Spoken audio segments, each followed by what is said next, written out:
My pleasure to welcome everyone here today to the Flathead Lake Biological Station of the University of Montana. I'm Jim Elser. I'm the director of FLBS and professor of ecology at the university. Before we get rolling, on behalf of my colleagues at EPA, I wanted to welcome everyone with an acknowledgement. We acknowledge that this event is taking place within the Flathead Reservation and on the traditional ancestral lands of the people of the Confederated Salish and Kootenai tribes. We pay our respects to their elders past, present, and emerging, and recognize that their enduring connection to this land. We are committed to honoring Indigenous history, culture, and partnership as we gather here today. All right, so it's exciting to have everyone here today. On Friday, we celebrated our 125th anniversary of the founding of the Flathead Lake Biological Station, and during that history, I can say that we've contributed a lot to issues related to the topic of today's event. So, for example, biostation researchers were very active in the 60s and 70s documenting the impacts of DDT contamination in the waters of the Flathead, leading to declines of osprey populations and other piscivorous birds and other parts of the ecosystem, and subsequently documenting their recovery once DDT was banned and the system began to recover. So I think it's super important that now we stay mindful of pesticides and other toxic component aspects that are and contaminants that are in our watershed. And with this grant in the Flathead and other similar funding elsewhere in this region, we are going to be able to make further progress toward that goal. The other thing we're really proud of here at the biological station is its role in protecting the watershed and the lake from phosphorus and nitrogen inputs from wastewater and other sources. And so again, the history of the biological station is really well aligned with this whole emphasis of mindful stewardship of water, mindful stewardship of the watershed, and protecting this resource for future generations. So now I'm going to turn it over to. I'm sorry, I didn't get my schedule up. Casey Becker. There we go. I have my schedule here. I'm going to turn it over to Casey Becker, who's going to highlight the funding for this program and talk about EPA priorities and commitments to the Columbia River Basin. So welcome. Thank you.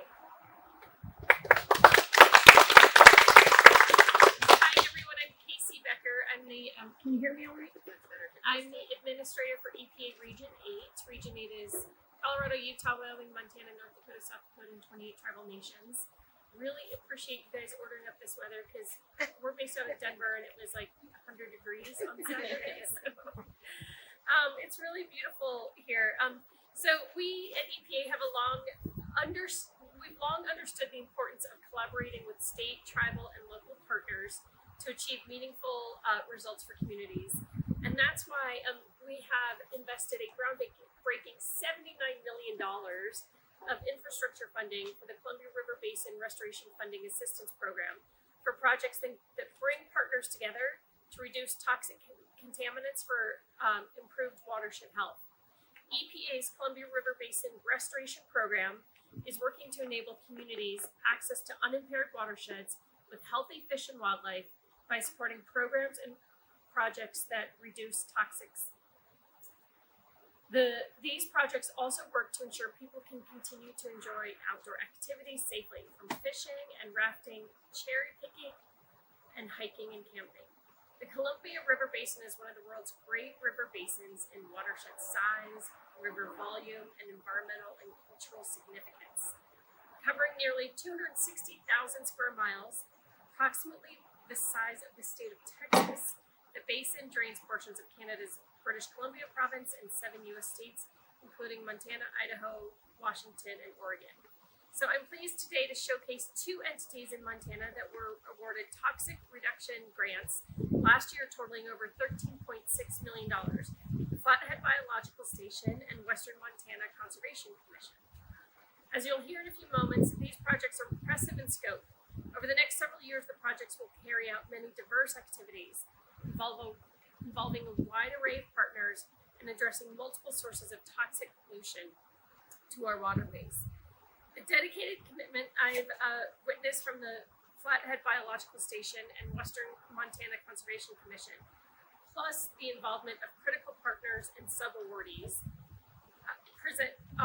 many presented here today, gives me confidence that we'll see many successes in the years to come as these efforts build momentum and move out of the planning phase. These projects exemplify how President Biden's bipartisan infrastructure law is making a material difference in communities across the nation. EPA looks forward to supporting these efforts and will continue to lead toxic reduction collaborations within the Columbia River Basin, including future efforts in the headwaters region of Montana. So before I close, I'd like to acknowledge the Confederated Salish and Kootenai tribes as a leader in these environmental stewardship efforts. The tribes are involved with both grants showcased today, and were also awarded a $1.6 million grant to investigate and assess septic system pollution on the Flathead Reservation under a different Columbia River Basin restoration program. So I think all total, it's about $15 million in grants over the last couple of years that EPA's awarded. So that's a really big amount. That's not an everyday thing. And then of course with the $79 million from the bipartisan infrastructure law, just huge investment for science and watershed protection. So thanks again to the tribes for everyone hosting here, to the station, to Western Montana Conservation Commission. And with that, I'm going to turn it over to Dr. Rachel Malison.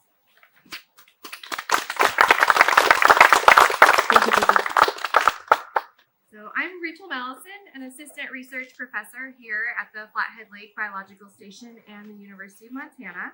I'm excited to share just a little bit about our recent award from the EPA. The funding that we received through this program is to develop and build a pesticide stewardship partnership program for Western Montana. So pesticides are a major pollutant, and the term I like to tell people includes all the sides: insecticides, herbicides, fungicides, etc.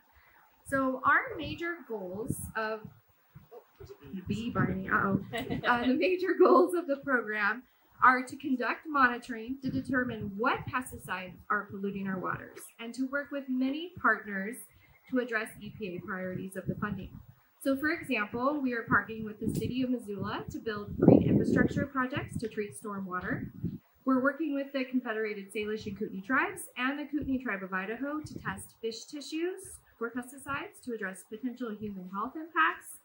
And we're working with many partners, including the Montana State University Extension, Montana DEQ, and the Montana WMCC for education and outreach efforts. We're also working with the Department of Ag. Thanks, Brett, for coming today. And they're helping us dispose of more pesticides and do more recycling programs and helping with monitoring. So education and outreach is a large part of what we'll be focusing on in our efforts. And we're developing a website. We have a monthly newsletter we'd love for people to sign up for. And we really want to make sure that people know what alternatives to pesticides exist, and if pesticides need to be used, that they have the knowledge to make the right choices on what type, how much, and when to use it so that we use the least amount and reduce pollution. So our goal really is to implement actions together on the landscape to reduce pollution. Our Pesticide Stewardship Partnership, or the PSPP, is modeled after the Oregon PSP program, where many different groups, including individuals, governments, and producers, have all come together to voluntarily reduce pollution. So throughout all of our efforts, we are working on developing this large network, bringing together people from individuals to governments, and trying to engage everyone together to work together to protect our water and collect the data that we need to see if our efforts are successful and make a difference for Montana. Thank you.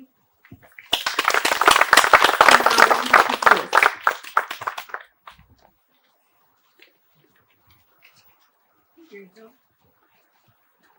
Good morning. Thank you all for being here today. As Rachel said, my name is Casey Lewis, and I'm the Executive Director of the Western Montana Conservation Commission. WMCC is a uniquely structured, non-regulatory organization that works to accomplish our mission in a consensus-building manner, emphasizing cooperation, broad-based community involvement, partnerships, and the voluntary participation of Montana's residents in Western Montana. Our commission represents a wide cross-section of citizens and local, state, tribal, and federal representatives who strive to protect and improve the water quality of Western Montana. Today, I'm excited to highlight a significant opportunity representing a substantial milestone for both our organization and the communities we serve. EPA has awarded WMCC a $7 million grant to reduce stormwater and septic leachate toxic pollution in the headwaters of the Columbia River Basin and to support our associated outreach campaign, Montana Water is Clearly Connected. This grant stands as a testament to our commitment to fostering meaningful change and advancing our mission on multiple fronts. One of the most exciting aspects of our grant is the focus on the creation of competitive funding opportunities for the communities we serve. This approach allows us to support a diverse range of projects ranging from small, innovative endeavors to large, high-impact initiatives. By channeling resources into a variety of community-driven projects, we are empowering local groups and individuals who address their unique water challenges and drive progress from the ground up. Moreover, this grant plays a crucial role in enhancing our education and outreach efforts. We recognize that true water stewardship goes beyond immediate action. It requires a fundamental shift in norms and behaviors. Grant funds will support further development of our comprehensive outreach programs, in which we aim to inspire deep-seated respect and commitment to water conservation throughout our communities. By fostering a culture that values the protection of our waters, we're ensuring that these vital resources remain protected for future generations. In a region as beautiful and ecologically rich as Western Montana, the impact of these funds cannot be overstated.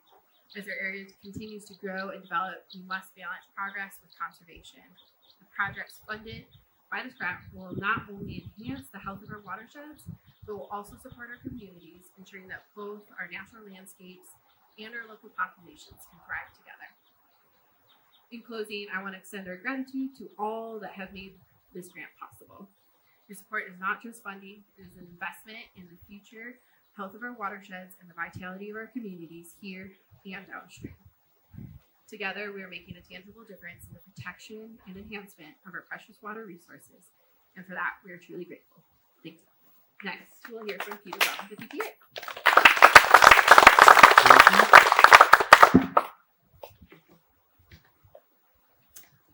Hi everyone, my name is Peter Brumm. I'm with EPA Region 8 and I'm the Region 8 Columbia River Basin Restoration Program Coordinator. And first off, I wanted to thank everyone for taking time out of their day to travel out here.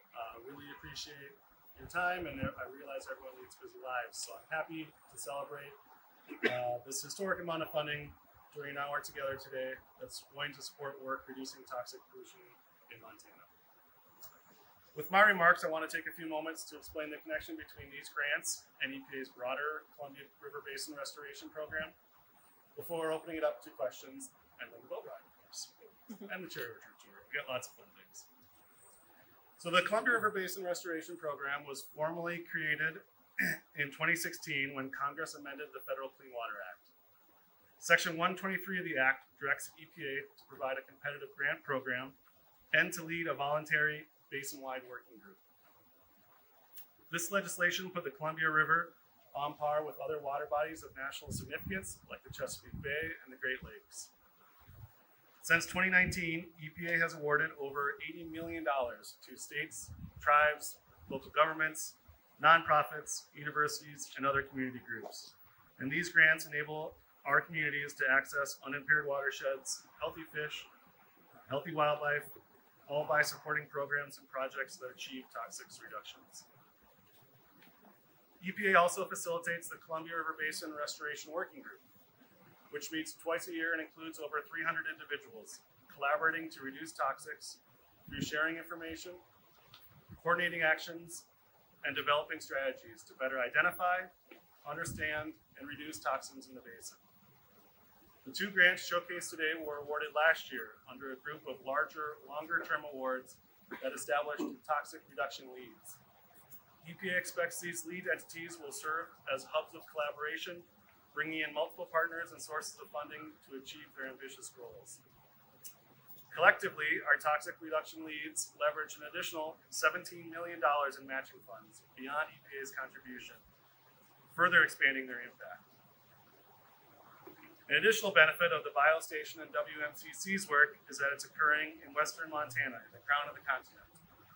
Pollution reduction and prevention activities carried out here in the headwaters of the Columbia Basin are multiplied in importance because you are helping to clean up thousands of river miles and protect the health of millions of people living downstream.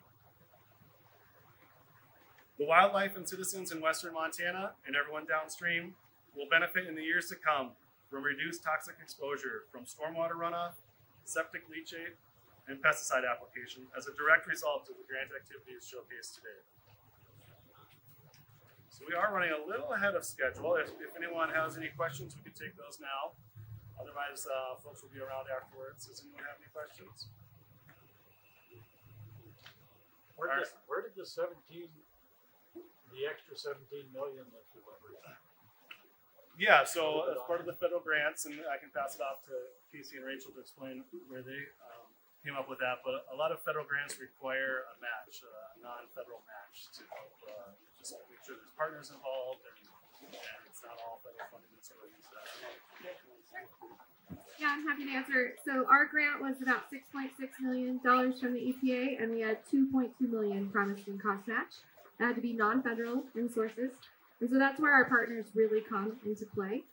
So personally, I didn't have $2.2 million sitting around to promise for the grant. Neither did Jim. Yeah. So all of our partners provided cost match. So the Department of Ag is a huge sub-awardee on the grant, so they receive funds, but they're also matching a lot of money from their state-funded programs and things that they run, all related to pesticide disposal and other things like that. CSKT provided a lot of the match from the other work that they do for pesticide compliance checking and things like that.